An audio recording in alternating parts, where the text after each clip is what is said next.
بسم اللہ الرحمن الرحیم۔ حدیث میں آیا ہے کہ اصحاب کہف کا کتا جس کا نام ہے قطمیر جنت میں جائے گا۔ یعقوب نبی نے جس بھیڑیا کو بلایا تھا، جس نے کہا تھا ہم درندے اولاد انبیاء پر حملہ نہیں کرتے، قدرت نے ہم پر وحی کر دی ہے کہ سادات اولاد انبیاء پر حملہ نہیں کرنا۔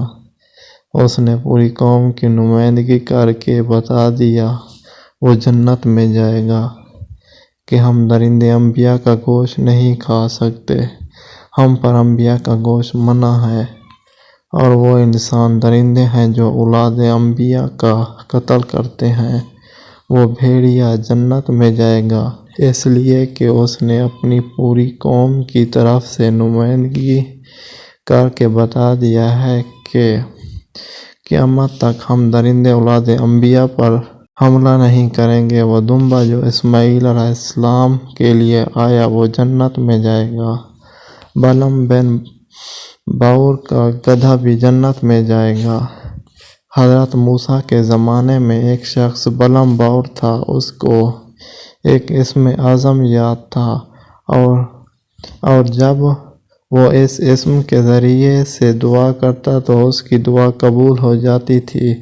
فرعون نے حضرت موسیٰ کا پیچھا کیا تو بلعم باور سے فرمائش کی کہ تم دعا کرو کہ موسیٰ اور اس کے ساتھی ہمارے قبضے میں آ جائیں۔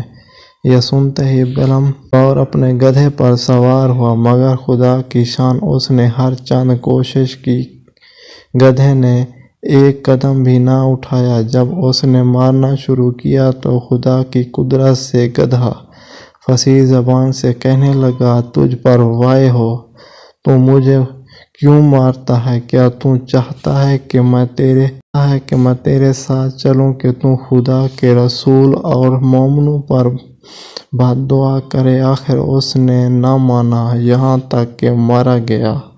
نتیجہ یہ ہوا کہ اسم اعظم اس کی زبان سے نکل گیا اور اس کا اثر جاتا رہا، آخر کافر بن بیٹھا اور جہنم کا کندھا بنا۔ کربلا کے سارے گھوڑے جنت میں جائیں گے۔ رسول اللہ صلی اللہ علیہ وآلہ وسلم کا نقب جنت میں جائے گا۔